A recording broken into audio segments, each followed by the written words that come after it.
to just give my own. So, one more question. Sure. Yeah,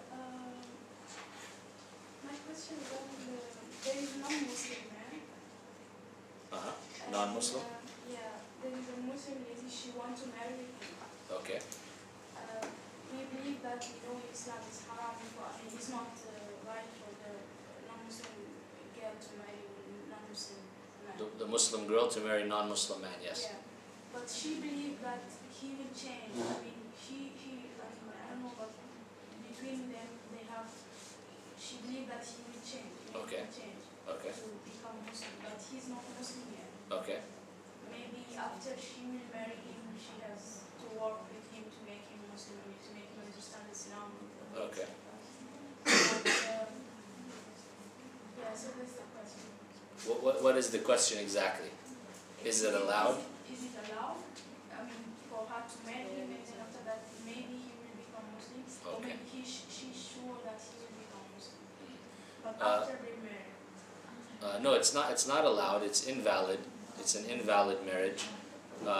Even, for example, we come across the issue in America of a woman, because many people who accept Islam actually in non-Muslim countries are females. So the woman becomes Muslim and now she's married to a non-Muslim man actually. So this is haram. It's not allowed, but it can be a very big step and difficult actually for her to leave that person. Usually what we would recommend is that she will give him da'wah and try to invite him to become Muslim and so on first. But similarly now, if a Muslim woman has a relationship with a non-Muslim man, I mean this in and of itself is already problematic, because she shouldn't have this kind of relationship with him. That usually means they are boyfriend and girlfriend, or they are intimate and so on. This in and of itself is haram. Now for them to get married is also haram though. It would not be considered a valid marriage. So even if they are still with each other, it would be considered zina actually if they are committing or having sexual intercourse. But if she has hope that he will become Muslim and wants to marry him, then she should give him da'wah and encourage him to become Muslim before they get married. So this is something that occurs. I mean, it occurs here in Malaysia actually. We've seen many non-Muslim men who become Muslim, then they marry Malaysian ladies, or even in the United States and so on. We did encounter that a lot. Now some people of course will be upset and say, well, this person is only, for example, converting for the sake of marriage. They're not necessarily converting because they truly believe or something like that. We would say that the Prophet ﷺ never rejected people's Islam. The Prophet ﷺ never rejected people becoming Muslim, even if the intention was quite obvious or clear. He never used to say, no, you cannot become Muslim. That's not the Prophet ﷺ's way. Because how many actually of the great believers and Sahaba, they became Muslim for an incorrect reason. So Hamza radiallahu anhu, for example, the uncle of the Prophet ﷺ, he's Sayyid al-Shuhada. He's the master of the martyrs in paradise. He's the head of them, the best of them. And he became Muslim Hamiyya. Hamiyya means out of pride because of his family member being harmed. So he came and he heard that Abu Jahl had struck the Prophet ﷺ, and he said, you strike my nephew and I'm following his religion, and he wasn't actually Muslim. But once he said that word, for the Arab you cannot say it and then take it back. So he had to stick by his honor. I said I'm Muslim, finished, I'm Muslim. So then he came and said, okay, what does it mean to be Muslim? I'm Muslim now. You see? So he became Muslim only out of pride. He struck Abu Jahl, he hit him, and he's this kind of like, macho thing. So then he said, now okay, that's it, I'm Muslim. But after that he became good Muslim, and the Iman truly entered his heart, and he became a hero for Islam, and he died fighting for the sake of Allah subhanahu wa ta'ala, and so on. So there are others who became Muslim for the sake of marriage or other reasons, but they became great believers. Because a person can become in the beginning only a Muslim, outwardly claiming submission to Allah subhanahu wa ta'ala. But it may take time for Iman to fully enter into their heart. Many people will become Muslim, they don't understand all the details of Islam, and we don't expect them to. The Prophet ﷺ told Mu'adh ibn Jabal, you will go to Yemen and you will find the people who are from the people of the book, Christians, and Jews and so on. So you call them to that belief that there is only one God, worthy of worship, Allah. They accept that, then you tell them that they should pray 5 times a day. So he didn't even say tell them everything. If they accept it all, then you take their shahada. No. You call them to Tawheed. They accept Tawheed, they become Muslim. then you teach them more. Now they need to know about prayer, they need to know about fasting, about zakah, about hajj, and so on. So you can go with people step by step. But the idea is in the beginning, does he accept Ashhadu an la ilaha illallah wa ashhadu anna Muhammadan Rasulullah? He does, then he can become Muslim. But you don't have to get a commitment from him. Are you going to be able to pay your zakat? Let me explain zakat to you. 2.5%. How much money do you have? You see, some people, they want to complicate it. So that's not the way it works actually. The person has to have more iman in their heart. They have to believe in Allah and in the Day of Judgment before they can accept all of the ahkam, the rules and the regulations. We as Muslims, why is it that we have issues with different parts of Islam? Why does a girl find hijab difficult, or the guy finds the salah difficult, or this or that? Why are we having problems with this? Because our iman in Allah and the hereafter are weak. That's the only reason. That's the only reason. Otherwise, everything else will come naturally. That's why Aisha radiallahu anha, she said, if the first verses that were revealed were, for example, don't drink and don't commit zina, then the people would have said, no, by Allah, we will never stop drinking. We will never stop committing zina. Because the Arabs, that was their lifestyle. They drink, they gamble, they commit zina. That's how they lived. Something very normal. So Allah subhanahu wa ta'ala didn't reveal those verses to them first. The first thing that was revealed was Surah Al-Mufassal, those surahs with the very short verses talking about the hereafter. Talking about the greatness of Allah, about the seriousness of the Day of Judgment and accountability, about hellfire and paradise, till the people's hearts were attached to Allah and the hereafter. So then when the orders came down, no problem. And this is why we took the example in the past when they had the prohibition.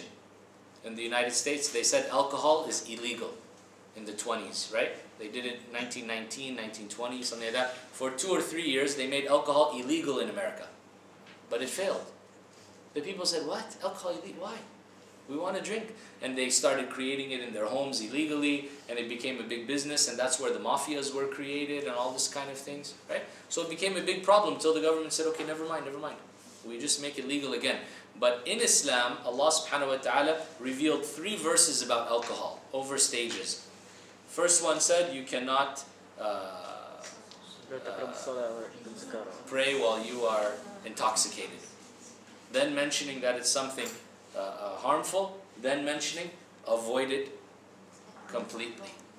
So they said when that last verse was revealed, just words, the messenger, he came through the street, the messenger of the Prophet, the messenger of the Prophet ﷺ. He came just reading the verse out loud, calling to the people. This is what Allah revealed to the Prophet ﷺ, this verse, and he just reads the verse. Immediate submission. So the Sahaba, they said the streets of Medina were red with wine because the people all dumped and poured their wine. He said the people had it in their glass, they just threw it. The people that already had it in their mouth, they spit it out. Some of them, they already swallowed it, so they put their finger inside to throw up because they didn't want anything haram inside their body. And the Sahabi who was saying that said, I was serving alcohol to some of the Sahaba because at that time it wasn't haram yet. But when it came, immediate, within seconds, a few seconds, finished. That's it. We won't drink anymore. Subhanallah. So because why? Already the iman was there, the connection was there. So similarly, when we're dealing with a non-Muslim or new Muslim, we have to understand this situation. We don't come to them and, you know, this food has a haram ingredient, don't eat it, watch out for this one, and little brother, please. Then the person gets scared, like, well, what's going on? I don't understand. Too many things, too many rules, I cannot keep track. So no, you go step by step with the person. They cannot understand the whole Quran overnight or all the hadith of the Prophet ﷺ. We have been Muslim our whole life and we are studying and reading and barely we can understand anything. So the idea is that if there is that intention, sister, for someone, then the best thing that they can do is try to give that person da'wah. If they cannot do it, then bring them to someone who can try to encourage them and help explain to them and so on. The rational person, the person who's looking for good and so on, they usually will have no problem to accept Islam. And many times, because they're in a relationship with a Muslim, already they have some idea about Islam and they have a favorable idea about Islam. And one thing more, like, I know when he's non-Muslim, okay. He believes in Islam, but he's not Muslim. Okay. He's married with a Muslim lady, but still he leaves his kids, all of them, they follow their mom. Okay. I mean, they are Muslim. Yeah. And I mean, he never disturbed her for Islam, the prayer and everything she wanted. but it's still a haram situation. I mean, it can be considered tantamount to zina, basically. Because if he's not officially a Muslim, because a Muslim is not just to say that I know there's only one God, and shaitan, he knows. Shaitan, he talked to Allah, he knows about Allah more than us. He believes in Allah more than us. But he's not a mu'min. He's not a believer because he didn't submit to Allah subhanahu wa ta'ala and he didn't decide to obey. That's why Allah subhanahu wa ta'ala says, إِلَّا الَّذِينَ آمَنُوا وَعَمِلُوا الصَّالِحَاتِ, except for those who believe and do righteous good deeds. This is the sign that you truly believe. But just to know Allah exists, to know that, to be certain about it and so on, no. Shaitan has that, Fir'aun had that. Allah subhanahu wa ta'ala said Fir'aun was certain. اسْتَيْقَنَتْهَا أَنفُسُهُمْ. They had yaqeen even. This is high level. Certainty that Musa is from Allah, that Allah exists, he knows. But he was arrogant and he refused to submit, so the person will not be a believer. So similarly, if the person knows Islam is good and the truth, then this person is like Abu Jahl or like any of these people. They knew the Prophet ﷺ was messenger of Allah, they knew Islam was good, but they didn't accept it and declare it. So it requires that the person submit and comply and declare that they are a Muslim and they do accept and believe in Islam. So if maybe the problem for some people, you see sometimes in our da'wah, we forget this crucial step, which is da'wah. Da'wah, what does it mean? What does the word da'wah mean? Da'wah means invite. So what do we do with our da'wah? We inform. Let me tell you about Islam. 1, 2, 3, 4, 5. Finished. We didn't say, do you believe in this? Do you accept this? Do you like this? Yeah. Okay, then I want to invite you to become Muslim. We never said those words. And we feel shy sometimes actually to say it because we feel like, oh, I'm going to impose Islam upon them, or we feel like I don't know what their reaction will be and so on. But you will be shocked and amazed at the reaction you will get from that. Very simple words, even you will say them in a calm and simple way, but very strong words. And the reaction you will get is a positive reaction almost 90% of the time. SubhanAllah. So you will say that word and you will see the person's face will change. Sometimes they will start crying, sometimes as if they just like were driving and then they hit a brick wall. Because they never thought about it actually. They just, even sometimes they are very interested in Islam, you know. So this person will come with their notebook, I have questions about Islam. Number 1, number 2, number 3, okay. And they take the answer, then they close the notebook, they're ready to go, finished. But they're not actually thinking that, okay, I have to take the next step to become a Muslim. So you have to invite them. This is the step that's missing. I want to invite you to become a Muslim. You heard the explanation, you accepted, you understood, you agreed with it, you saw the beauty in it. So why aren't you a Muslim? You should become a Muslim. Simple as that. That's your job. That's what da'wah is, to invite. How they react, they accept, they don't accept, that's another story. That's up to Allah subhanahu wa ta'ala.